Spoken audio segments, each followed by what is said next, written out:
Good afternoon, everyone.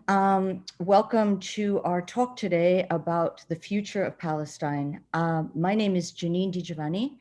I'm very happy to be here, sponsored by Caabu and students from INSEAD. I'm in Manhattan on a rainy afternoon. Um, I am a senior fellow at Yale University's Jackson Institute for Global Affairs, and I am also a journalist. I've worked in Palestine and Israel for 30 years, more than 30 years, since the first Intifada. I'm also an author and a journalist. I want to introduce, we have an incredible panel today, and I'm so honored to have them here, and we're going to have a great conversation, and we look forward to your input at the end. So we'll be talking the first 40 minutes or so amongst ourselves, and then we're going to open it up for question and answers from the audience.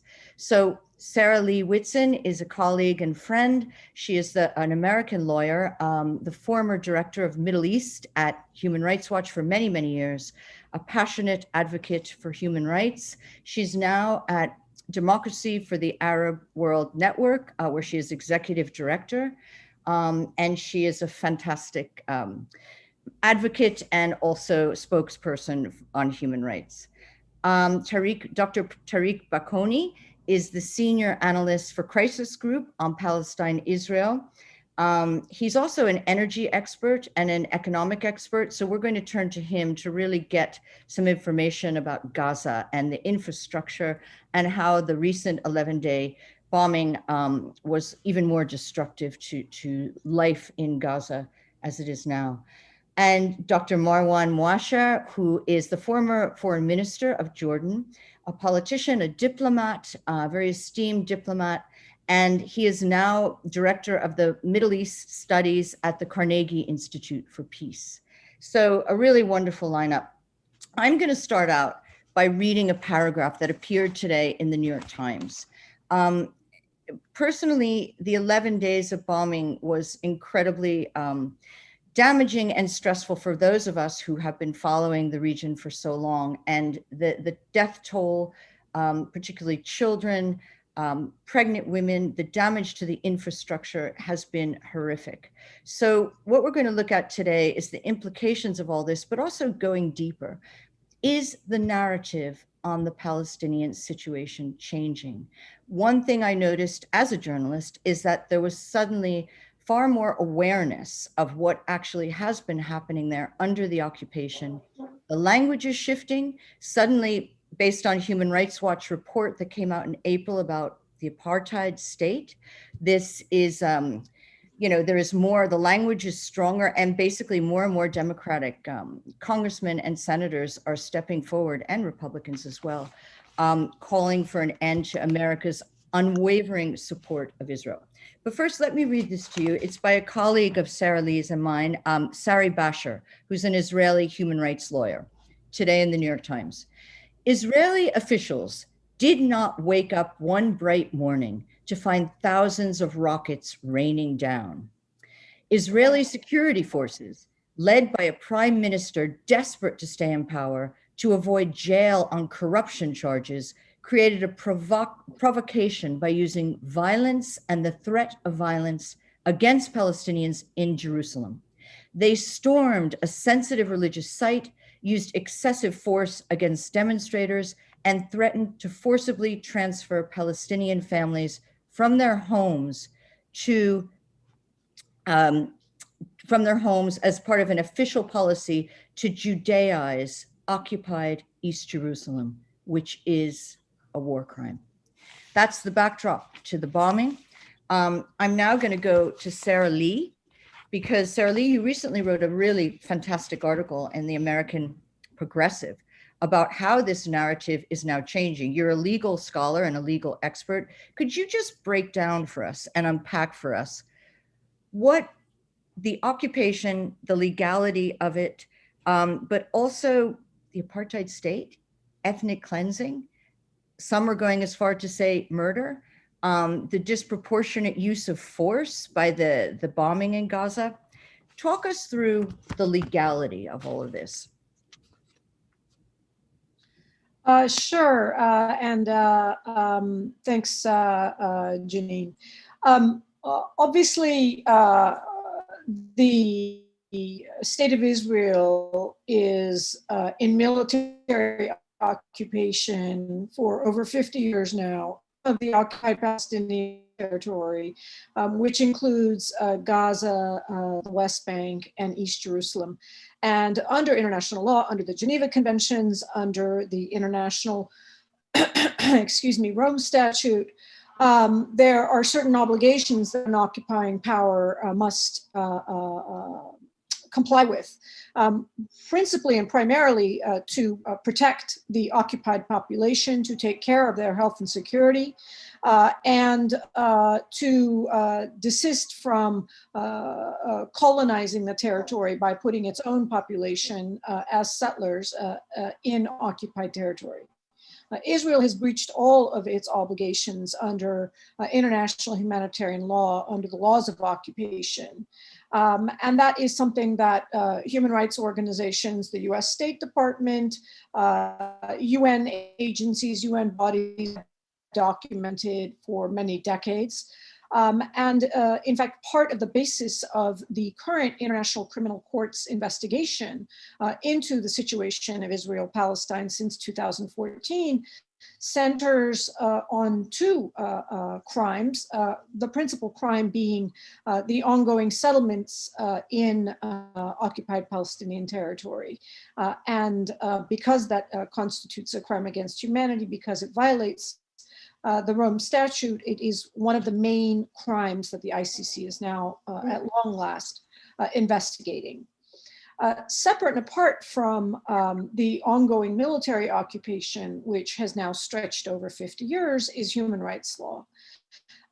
Human rights law and other bodies of international law, most significantly, the finding that Human Rights Watch issued of the crime of apartheid and persecution that Israeli government officials are imposing on Palestinians throughout the territories they control, the Palestinian territories they control, as well as of Palestinians within Israel proper. The basis for the finding of apartheid and crime of persecution stems principally from the intent to dominate the population, the Palestinian population, from the river to the sea, as well as the systematic oppression and inhumane acts that are found throughout the West Bank, Gaza, and East Jerusalem, but on some occasions as well within Green Line Israel. This is a very... Could I just ask you something, like, to break in, and then how does Israel get away with this? How have they managed kind of the world's or most of the world's condemnation for their human rights abuse, and yet they continue to do it? And it seems like there are more people waking up to it now, but how, as a lawyer, is there some legal loophole they're using, or do they just not care? There is no legal loophole. The laws are crystal clear, and the laws are pretty black letter. For example, the restriction on an occupying power of putting its own population, settling its own population, and building settlements in occupied territory. That is a black letter restriction in international law. And that is why the ICC has seized itself of this matter and is investigating this crime.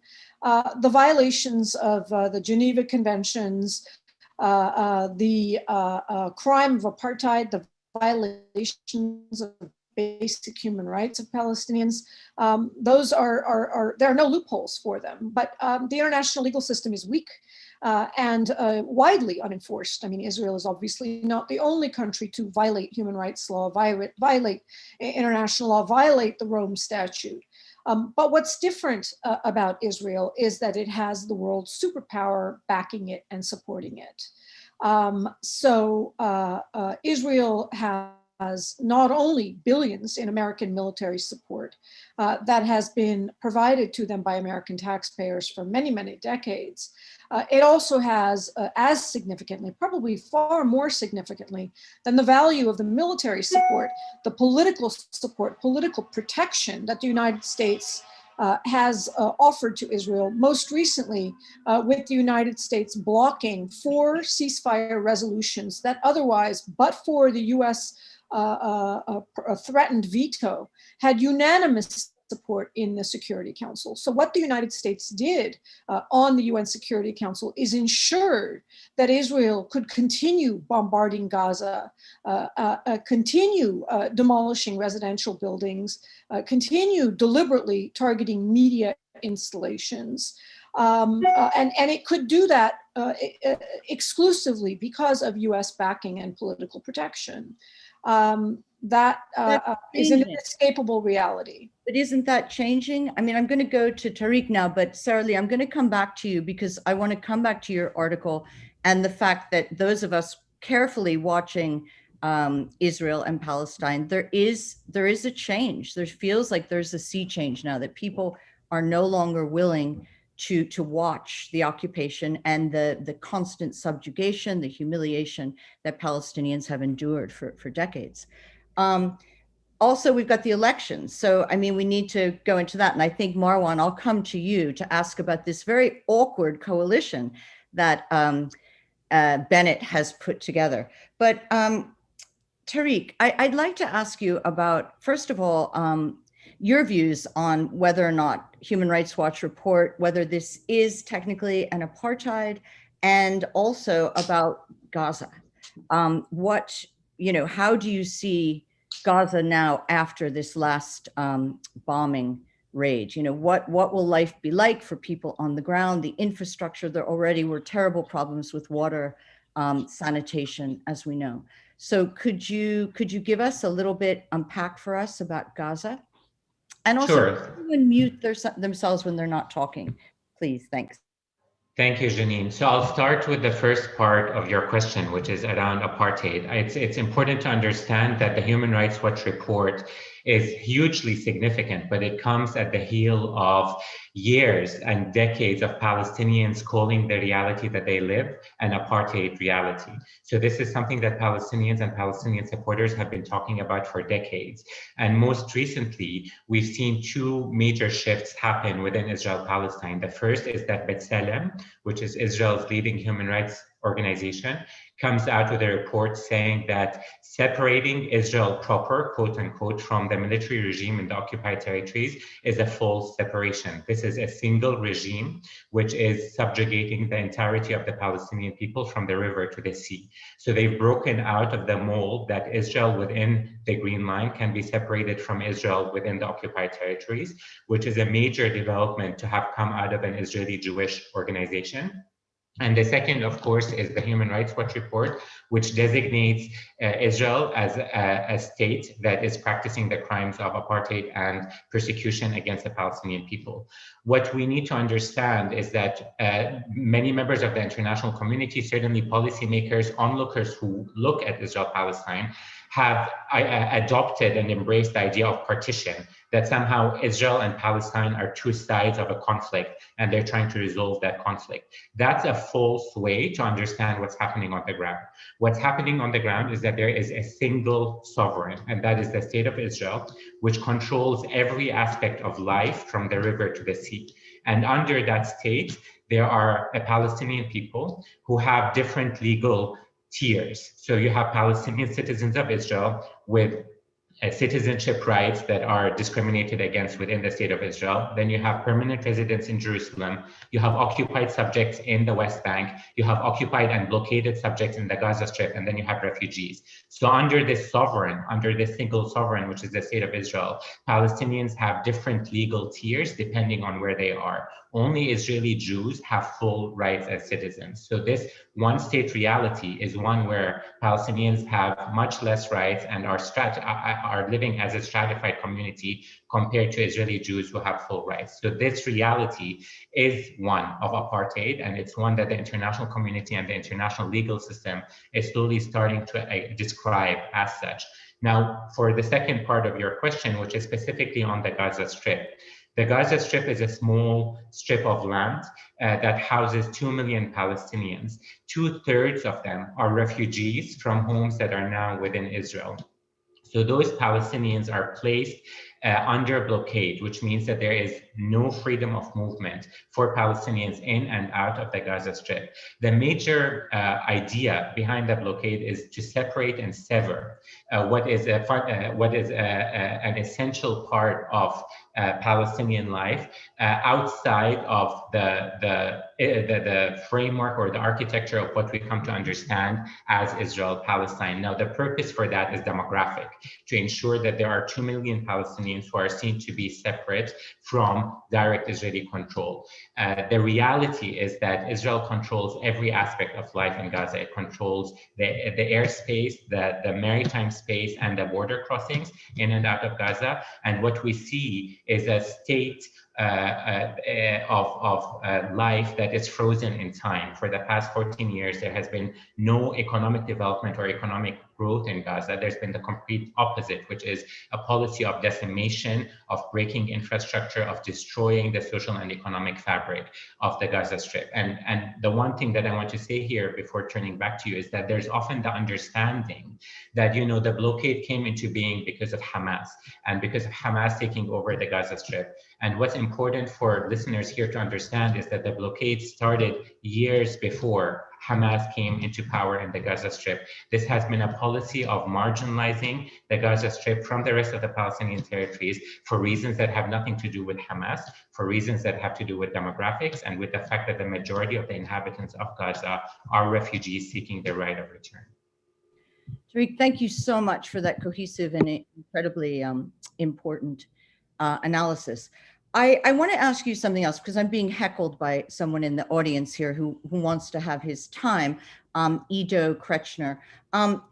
Hamas. Now, this was the big spin for Israel throughout the bombing campaign, that they bombed schools, they bombed hospitals, they bombed my colleagues at the Associated Press, a journalist building, because this is where the terrorists hide, that's where they're hiding.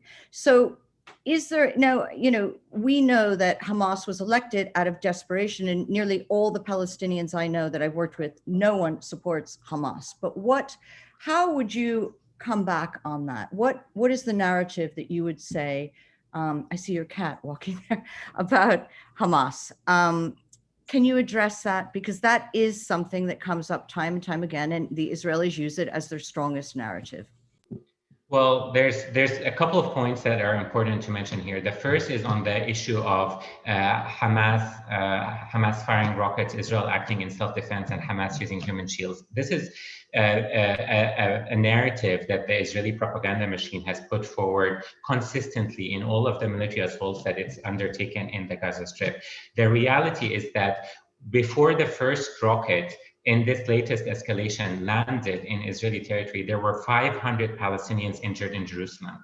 Yet the first time we hear the international community talk about the right to self-defense is when the first rocket hits Israel. So there's only a right to self-defense when it comes to Israel, and clearly there's no right of Palestinians to defend themselves against what is a very violent occupation and system of oppression. So that's sort of just to contextualize the broader element here. The second thing is that there have been accusations that Hamas hides behind civilian areas and hides in schools and other healthcare facilities. And the reality is that the UN, Human Rights Watch, and other organizations have tried to put forward investigations in order to see whether that is truthful or not. And there has been no verification of these Israeli claims over the course of the past 14 years.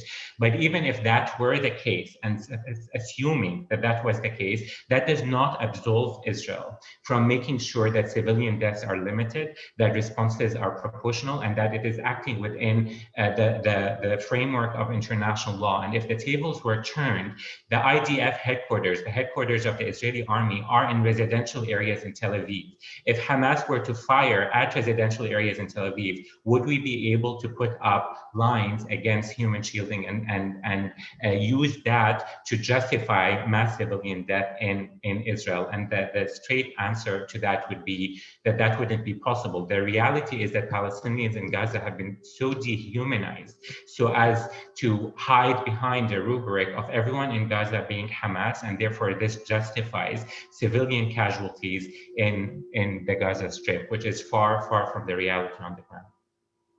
Thank you so much for that. Janine, if I could just chime in on this Sure.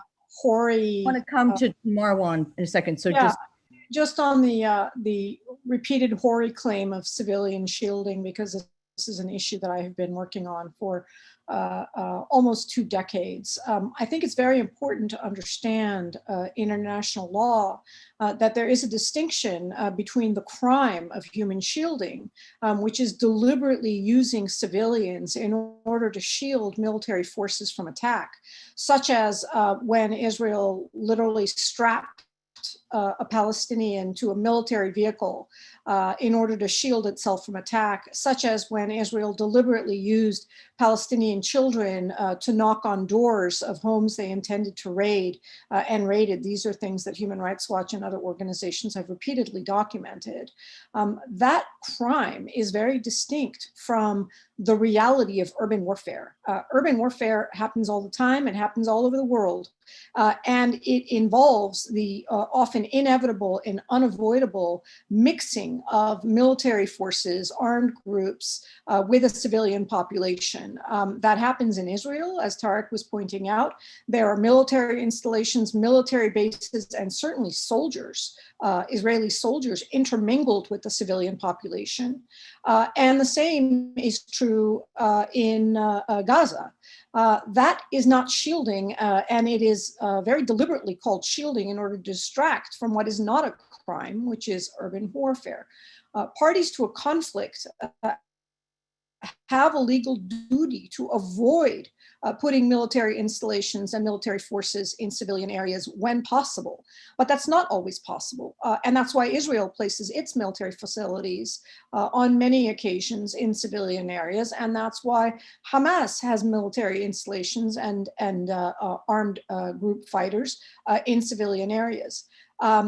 That means that the other side, the other party, still has a duty to avoid carrying out military attacks if it cannot discriminate between civilian and military forces. Does that mean it's hard to fight an urban war without violating the laws of war? Absolutely. It means it's very hard to do it. It's not easy, but the obligation there remains. And the other very important point that Tareq made, and it's not a rhetorical one, which is that Israel actually does unlawfully treat much of the population of Gaza as if it were quote unquote terrorist, which is not a legal definition under the laws of war, and treats a vast population of civilians as military targets because of any association with Hamas or with Hamas's governance arms, so that, for example, the Ministry of Justice and the courts have come under attack. Ordinary prisons have come under attack.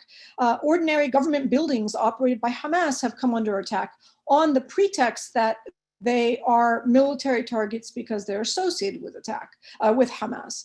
Imagine again if any armed group in the world started bombarding the Ministry of Justice because of its association with the IDF. That's not how international law works. But Israel deliberately distorts and abuses international law to target civilians.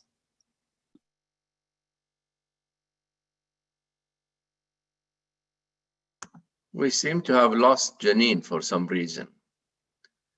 But while Janine comes back, let me also add to the discussion here. There's a big danger when you tell the story from the middle, and you arrive at wrong conclusions if you tell the story from the middle. Israel would have us believe that the story is about Hamas running rockets on civilian cities in Israel. The story doesn't begin here. The story begins with the occupation. Israel has been an occupier for the last 57 years. And when you have an occupation, the whole thing changes. Janine referred to a report in the New York Times today. I want to refer to another op-ed in the New York Times today by Nicholas Kristof. And he says, suppose the United States occupies British Columbia in Canada, and then there's an armed group in British Columbia who fires at Seattle. who is to blame here? Is it the United States or the armed group in British Columbia? The IRA bombed he goes on to say, the IRA bombed the British Parliament. Britain did not retaliate by bombing Northern Ireland or bombing Dublin. The state has obligations not to kill civilians. If Hamas bombed rockets on, and I'm against any civilian deaths, but if Hamas caused 12 civilian casualties in Israel, Israel caused over 250 civilian casualties, including 67 children. And yet it wants us to believe that it is very careful about the targets about the targets it hits. That's not true. The whole question begins with the occupation. We either address that whole question, and then we can look at everything in a different context, or we go back to who hit the first rocket and who hit the second rocket, and we go back to discussions that are futile. We have an occupation, and the occupation has to end. It is the longest occupation in modern history, and it is the only occupation in the world, in the whole world. So unless that fact is right and center in our discussions, we miss the whole point. The whole point is not civilians being hit in Israel. The whole point is Israel has been an occupier for the last 57 years, and we need to end that occupation. Marwan, what about the two-state solution? Is it dead? Can it never happen? And if not, what are the viable options we have towards peace? Ending the occupation, we all agree on that, but what could be the next steps? If two-state is dead, how can one state possibly work? The two-state solution is dead, Janine, and I say that having worked on two states for the most part of my career. And it is dead because of the following. The two states is based on the premise that the Oslo framework put. A framework that stated that negotiations between the two parties are going to take place over a 5-year period. At the end of 5 years, we will arrive at a solution. And the hope was that solution would be two states living side by side, an Israeli state which already exists and a Palestinian state in the West Bank, East Jerusalem, and Gaza. That did not happen because Israel went on building settlements.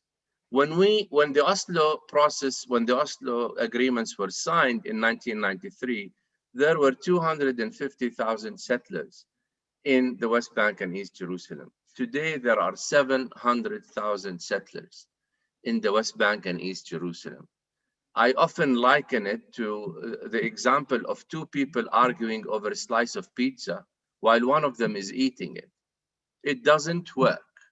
And the two-state solution has not worked because the idea of separating the two communities is simply impossible to do today, even if the political will exists, and the political will certainly does not exist to have two states by the Israeli government.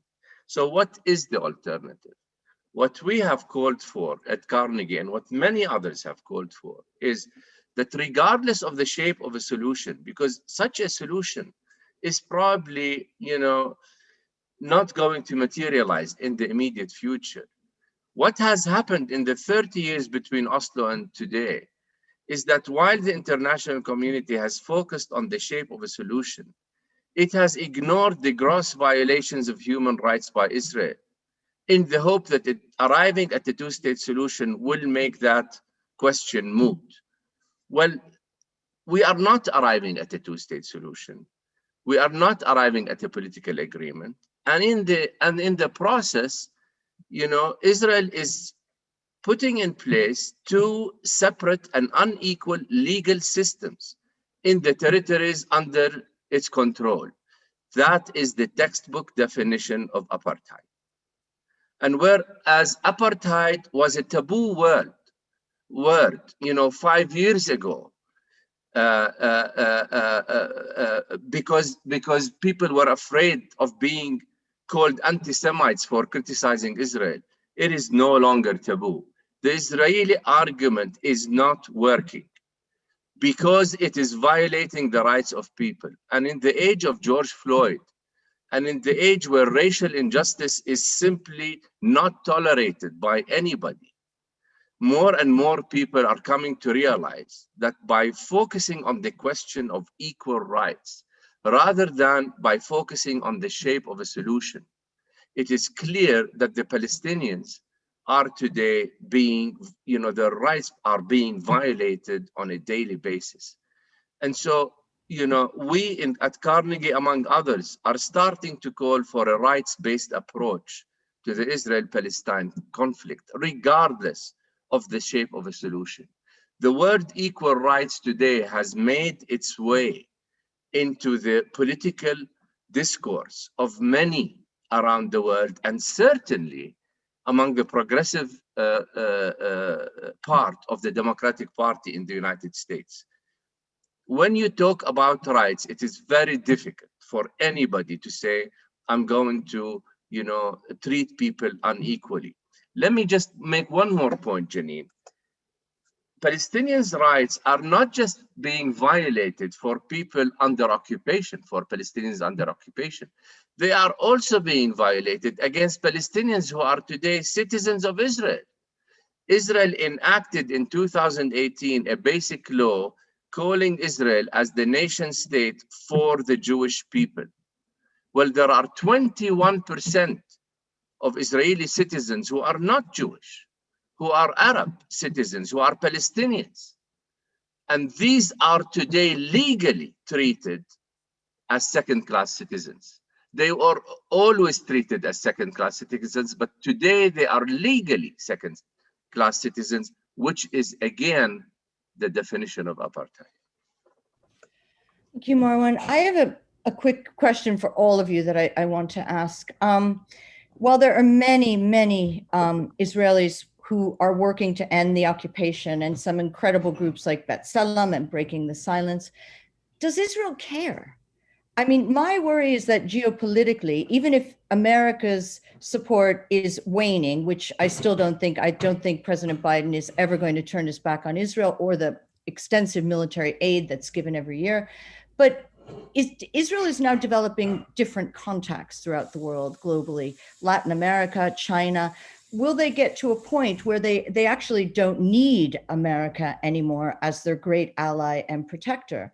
And if so, how is this new government under Naftali Bennett, who is, extreme right wing, even to right wing politicians, he's catastrophic. How is this going to play out in terms of geopolitics? So I want to just ask all of you that question, Sarah Lee, Tareq, and Marwan. Basically, what will there have to be a major reckoning within Israeli society to take this on after given what we just witnessed 2 weeks ago, and the entire history, of course? Look, if I may, Israel doesn't care today, but it should. And when I say Israel, I don't mean all of Israel. The Israeli government and the makeup of the Israeli government, whether it is under Netanyahu or under the new Israeli government, there are elements of Israeli society who understand that if there is no two-state solution, if there is no separation of the two communities, then the Palestinians are not going to accept to be under occupation indefinitely. And if they do not have their own state in the West Bank, East Jerusalem, and Gaza, then naturally they are going to ask for equal rights within the territories that Israel controls today. Today, the Palestinians are a majority in areas under Israel's control. If you count the number of Palestinians who are Israeli citizens today, and then the Palestinians in the West Bank, in Jerusalem, and in Gaza, according to official Israeli statistics, there are 7.4 million people, in opposition to 6.8 million Israeli Jews. Today, the Palestinians are a majority.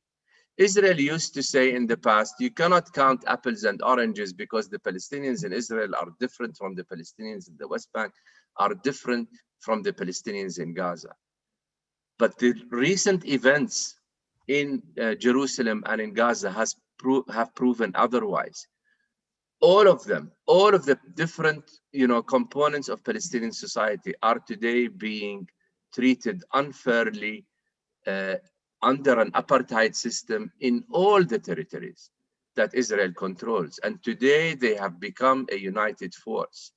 So those, frankly, those far-sighted Israelis understand that Israel cannot keep on being a Jewish state indefinitely if it treats people this way. And at some point in time, the Palestinians are going to say to the world, you either give us a Palestinian state in the West Bank and Gaza, or you give us equal rights within the territory that we live in. But you cannot say no to a state and no to equal rights, because what that means is that you are saying yes to apartheid. And the world, whether it is today or 10 years down the road or 20 years down the road, I'm convinced that there's no society on earth, including US society, that will accept an apartheid state anywhere on this planet.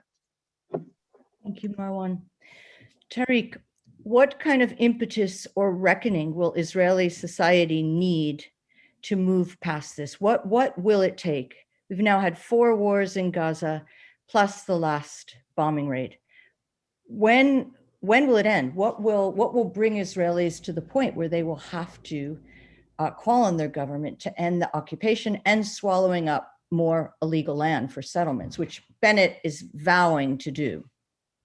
Janine, thank you for that. I agree with everything that Marwan said. I would add 2 points to the remarks that he made. The first is to look at the international community. As part of my job with Crisis Group, I work a lot with policymakers to try to understand how they view reality on the ground, how they're shaping policy towards Israel, towards Palestine. And I share Marwan's optimism that no society, including the American society, would accept and endorse apartheid. The reality is that we're living in a world of emerging right-wing populism, of expanding right-wing nationalism, and the possibility of being patient and tolerating and accepting apartheid is unfortunately present, even though we see movements like Black Lives Matter and other progressive movements that are fighting these systems of oppression. Often the way that policymakers have approached Israel-Palestine is not to find a just resolution, but rather to stabilize. They approach it to say, we do not need to deal with the root causes of this conflict. What we need is ceasefires. What we need is to maintain the status quo. And unfortunately, the reality is that for many members of the international community, apartheid is sustainable. And until the cost benefit changes and it becomes in their best interests to change reality on the ground, that's the only time that they'll start fighting apartheid. If we look at South Africa, we need to remember that the US and the UK and France and Germany supported the apartheid government militarily and diplomatically for decades, until there was a global movement that forced those governments to end their support of apartheid. So I think what we need to understand is that this will need to be a movement that compels governments, including the American government that supports Israel, to start shifting its calculus. The second thing to say, Janine, with regards to your question is, with regards to Israeli Jews within Israel itself, for them, it has been very easy to think of Palestinians as out of mind, out of sight. They don't see the wars in Gaza. They don't see the occupation. They don't go into the West Bank. They live in Tel Aviv and they live in Jerusalem. And for them, everything that's happening in the occupied territories is separate. It has nothing to do with them. That needs to change, because the occupation and the subjugation of Palestinians is happening through the Israeli government, through the politicians that Israeli Jews and Israelis generally are voting into the Knesset. So until there's a cost to the average Israeli in terms of boycotts, in terms of visa restrictions, in terms of a sanctions movement globally, until they start feeling the cost of the occupation within Israel itself, it will be very difficult to change reality for Palestinians. Thank you. Thank you so much, Tareq. Sarah Lee, I've got two questions for you.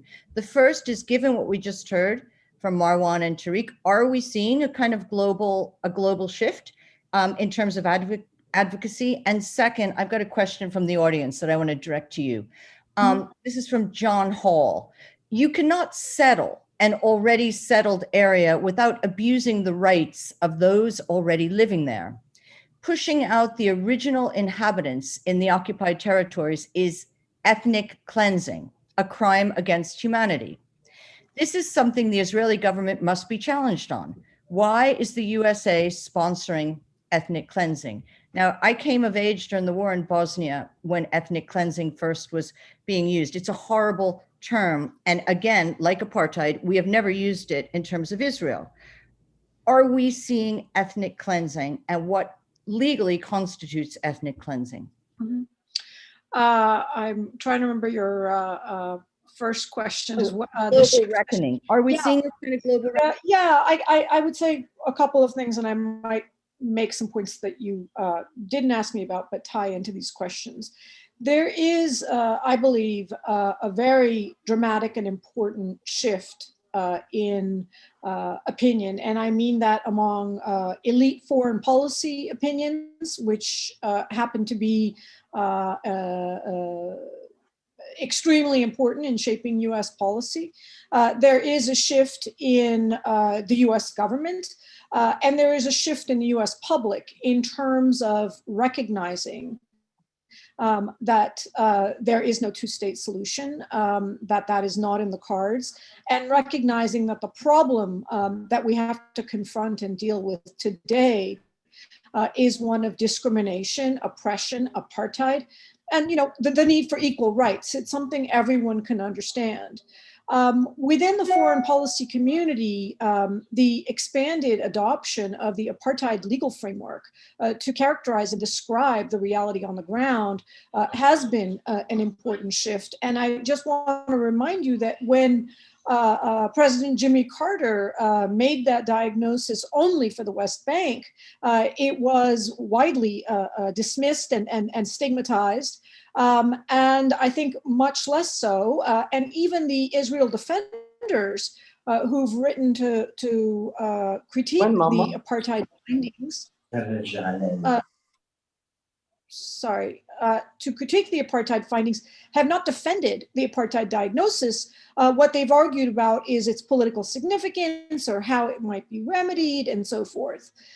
Within the foreign policy community, there's also been a marked shift, one that many of us have been pushing for over a decade, to focus on the need for equal rights now. Whether it's one state or two states or 50 states down the road, that is neutral, and it's not a choice between either there's going to be two states or there's going to be one state, which often sounds like a veiled threat. That's not what this is about. This is about saying what we need as a matter of first principles is equal rights, an end to apartheid, an end to discrimination, an end to Jewish supremacy for all of the territories, for all of the lands that Israel controls. After that, if people want to have a referendum and secede and create a second state, or a federal system, or a confederacy, or a 10-state system, that's up to them. But what has to happen now is an end to apartheid and equality. And only one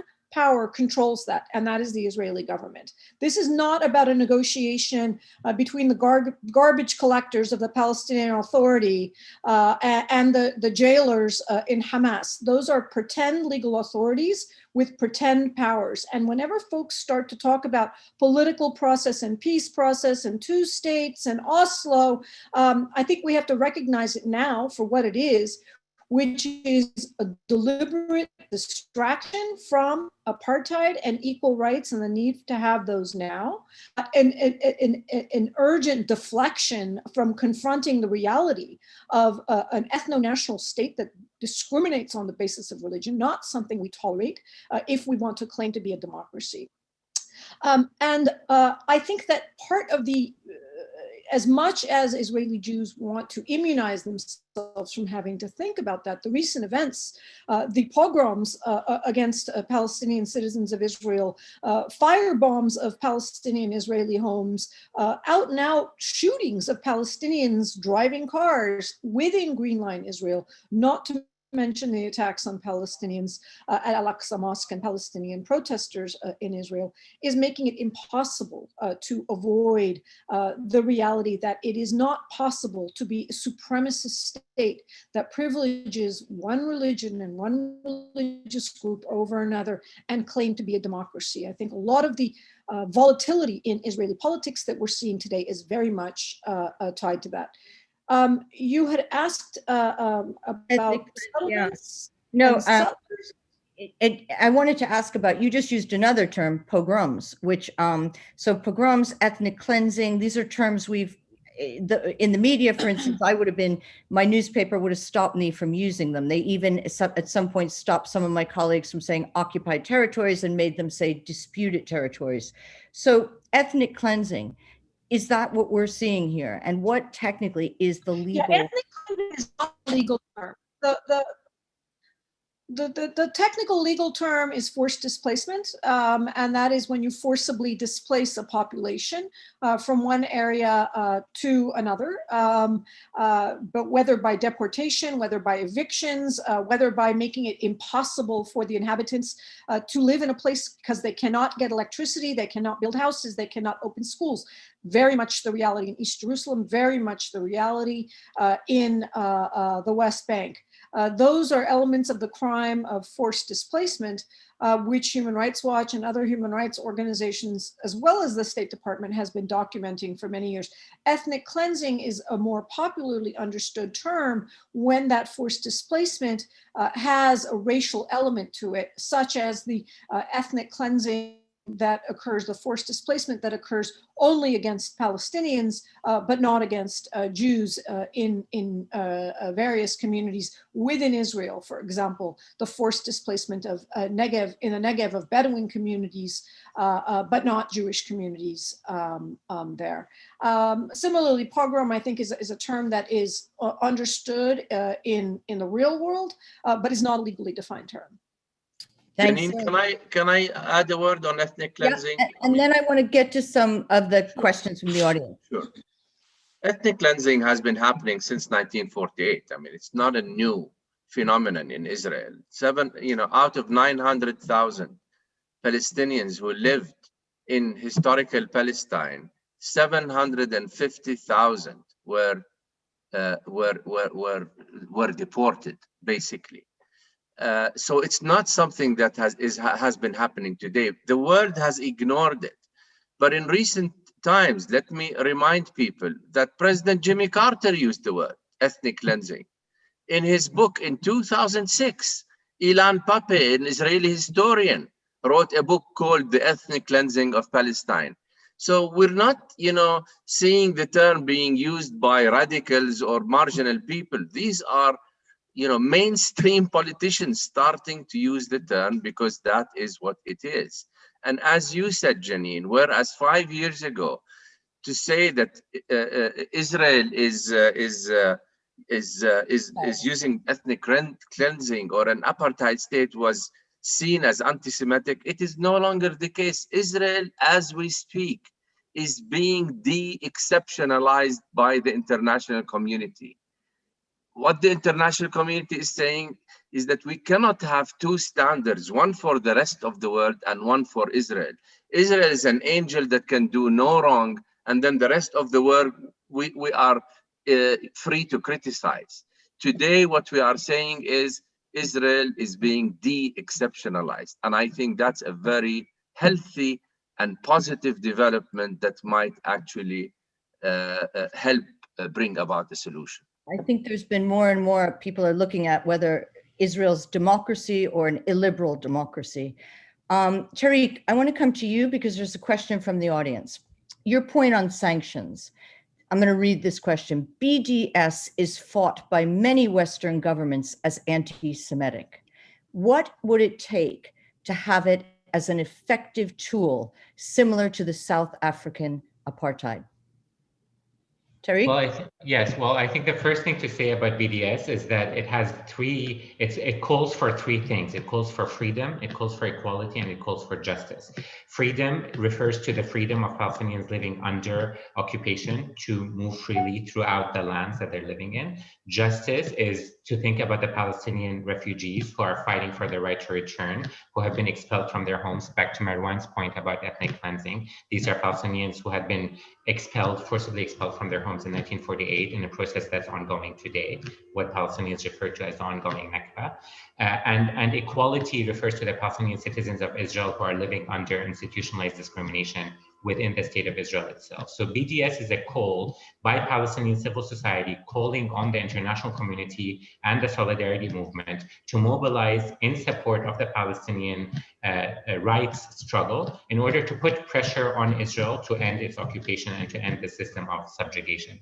Now, this is a popular non-violent movement, peaceful movement that Palestinians are putting forward. And the response by the Israeli government has been to smear this as an anti-Semitic tactic, focusing on various claims around which at their core center on the idea that anti-Zionism equates anti-Semitism, that you cannot be an anti-Zionist, which means you cannot be against Jewish supremacy in the land of historic Palestine, because that would make you anti-Semitic. Now, that smear tactic is one that is funded by the Israeli Ministry of Strategic Affairs. It's well funded, and it is implemented through the Israeli state apparatus internationally and through all the diplomatic offices, but also through organizations that support Israel. Now, I think that there's increasing effort to push back against this conflation of anti-Zionism with anti-Semitism, including from members of the Jewish communities in places like the UK and the US, who refuse to see any criticism of the state of Israel as being anti-Semitic. Now, what we learn from the anti-apartheid movement in South Africa is that it took a long time for that movement to become a global movement, and that was not the only thing that happened. There needed to be other forms. Sanctions are just a tactic. They're one of many other things that can be used in order to bring pressure to bear on Israel, including, for example, a much more immediate and effective tool now is putting pressure on the US government to end its military aid to Israel, given that these are used as weapons against civilians in the Gaza Strip. So there is significant work that's being done to support the BDS movement and to push back against smear campaigns that position the BDS movement as an anti-Semitic movement. And I think we're seeing this gain traction as the narrative shifts on Israel-Palestine. Kamala Harris famously gave a keynote speech to AIPAC, the Jewish lobby group, a few years back. Do you see, Tareq, that the Biden administration shows any signs of pushing back against the vast military aid that we give to Israel every year? I think the Biden administration at the moment is focused on one thing, and that's the Iran deal. I think they have no interest in dealing with Israel-Palestine at the moment. This is not something that's a priority area for them.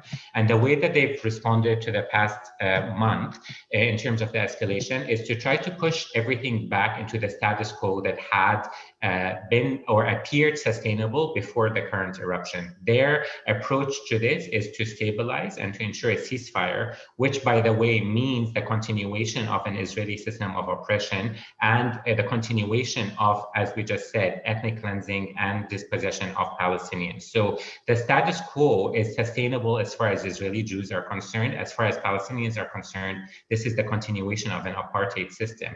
But for the US government, certainly the Biden administration, that's where they're at now. Their interest is in stabilizing the status quo and returning to the facade of some kind of peace process or diplomatic process that would put forward this illusion that we're moving towards a diplomatic reality, when a diplomatic breakthrough, when in reality the situation is just sustained. The problem, not the problem, but the thing that's happening in the US is that the Biden administration is increasingly going to face challenges from within its own party, within the Democratic Party, with members of the squad, but not only the squad, and other non-democratic Congress people coming out against this policy of the American government in terms of the uncritical support of the state of Israel. So I think it's going to become harder and harder for democratic governments to sustain this.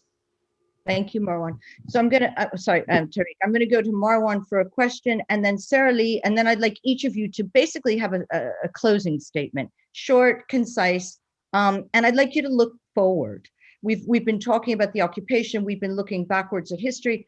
I'd like each of you to just, formulate what you see we could do in the future to end this horrific conflict, the bloodshed, the killing, what can be done. But Marwan, I've got a question from the audience for you, from David Foster. In the end, there has to be negotiations between Israel and Palestinians. How do we create an even playing field for those negotiations? Now that goes back to your metaphor about the pizza. Eating a pizza, how do you share a pizza when one party is eating the whole thing? Well, you have an occupier and an occupied, and so it is very difficult to talk about an even playing field. The field is not even. There is an occupation, but that is why I am focusing on rights. Okay, let's make rights the overall framework. And if rights is the overall framework, then that tends to neutralize the military power that Israel has over Palestinians. If we focus on rights, and if the international community is serious about treating both Palestinians and Israelis on an equal basis as far as rights are concerned, then the negotiations process has a chance to succeed. Right now, it has no chance to succeed because Israel can build more settlements and the international community does not hold it accountable. Israel has no incentive to negotiate because it continues to create facts on the ground, and it knows that the international community is not going to do much about it. If we focus on rights and if we make that the framework, and if the international community becomes serious about holding everybody accountable, Palestinians and Israelis, but particularly Israelis, because they are the ones that are building the settlements, they are the ones that are occupying the land. If we focus on rights, we have a chance. Right now, we have no chance for a negotiated settlement with the present balance of power. Sarah Lee, do you want to have a closing statement and basically steps forward? How do we even, if we're going to even begin negotiations, how do we even the playing field? Mm-hmm. I believe a framing of that question is diversionary and distracting. You don't ask a jailed person to negotiate with their jailer. You cannot make the first step one of an oppressed population living under apartheid to negotiate with their oppressors. The first thing that has to happen is for Israel to end its legal system of apartheid, discrimination, land theft, and permanent military occupation. After that, in a democratic system, there can be a vote to determine what the shape of the state and the shape of the government, the shape of the confederacy can and should be through a normal political process. We are not in a normal political process now. We are looking for the government of Israel to end its apartheid, end its abuse, end its occupation. This is not about negotiations. This is not about a peace process. In terms of steps forward, I can tell you what my organization's focus is on, because we are an American organization and we believe it is our ethical duty to focus on our government's, the American government's own abuses. The United States is contributing to the abuse of Palestinians, is contributing to their oppression, is literally paying for its bombardment. And we want to end America's contribution to human rights abuses and violations of American laws that prohibit the United States from providing weapons to systematically abusive governments. And if you look only at the State Department's own reports, the State of Israel certainly fits that definition. So first and foremost, our priority for next steps is to end our government's own human rights abuses and contribution to Israeli abuses before we turn to anything else. I do believe there's a growing movement within the US government that is very attuned to that reality and very aware of the harm that the United States is causing the Palestinian people, but also the Jewish people in allowing their government to continue this oppression and abuse, in tainting the Jewish people within Israel and without Israel, because the State of Israel claims to be speaking and acting on behalf of all Jewish people around the world. It is harming them when it does that. So certainly our goal in terms of steps is to end the American government's support and abuse of American law by continued support to abusive governments in the Middle East. First and foremost, Israel, given that it is the largest recipient of military support from the United States and by far the most politically protected by the United States. Thanks, Sarah Lee. Okay, I'm just going to read two comments from the audience, and then I'll turn to Tareq for his closing thoughts. And then I'm afraid our hour is nearly up. So a comment from John Kelly, which is interesting. I have a question for the panel. While Bennett has certainly said some terrible things about Palestinians and their rights, de Klerk was no better when he became the leader of South Africa. However, within a couple of years, he realized that the status quo was unsustainable. Could Bennett possibly have a de Klerk moment? That's just a thought from the audience. And another one is more on the deal of the century. How to change US policymakers. They are still talking about how to go further with the deal of the century, of course, the Jared Kushner-Abraham Accords, while the Oslo generation is moving to believe only a one-state solution. Tareq, do you have some closing thoughts?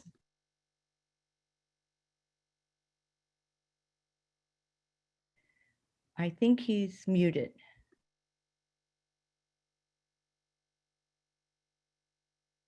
No? I think Tareq's muted. Marwan, do you want to comment on that? Could Bennett have a de Klerk moment? I doubt it, Janine. I doubt it very strongly. There is no Israeli today critical mass that is pushing for a two-state solution or pushing to end the occupation. The fact is that the present coalition, Israeli coalition, is one of convenience. It is a coalition to unseat Netanyahu, and they managed to do so. But it's not a coalition for peace. It's not a coalition to present an alternative to the peace policies or lack of peace policies that Netanyahu did. And there is no critical mass among Israeli society to push in that direction. So I truly doubt that Bennett is going to do anything of the sort. I think we probably will have to wait another 5, 10, 15 years, Janine, when the Palestinians will become maybe 60% of the population. And then that critical mass is going to come about, not just inside Israel, but among the international community that increasingly, as I said, does not accept any state that places religion as its only defining character. That situation cannot last. But I'm afraid that we're not there yet. That we're going to see turmoil and violence probably for the next decade at least, before we move into a situation where the rights approach is going to become center stage. I'm going to read one final comment. It's not a question, but it's from Dor Mezuman, who says, hi, everyone. The fact that Marwan stated confidently earlier the two-state solution is dead shows a great deal of what this panel is about. Derecognition of the Jewish right for their own state. The majority of Israel believes in a two-state solution and comes in peace. Hopefully in the future, we will create a respectful dialogue between all sides to find a common ground. I'm going to end this here. It's been an incredible hour. I'm very, very grateful to Caabu, Chris Doyle, and everyone at Caabu for organizing this, for the students at INSEAD who came forward and recognized there was a need for this on your campus to give a fair hearing for Palestinian rights and the legalities of the occupation. I want to thank Sarah Leah Whitson, Marwan Muasher, and Tareq Baconi. It's been an honor to be on a panel with all of you. And it sounds naive, but all we can do is hope for a better future and for peace. People have suffered enough. Thank you so much. Thank you.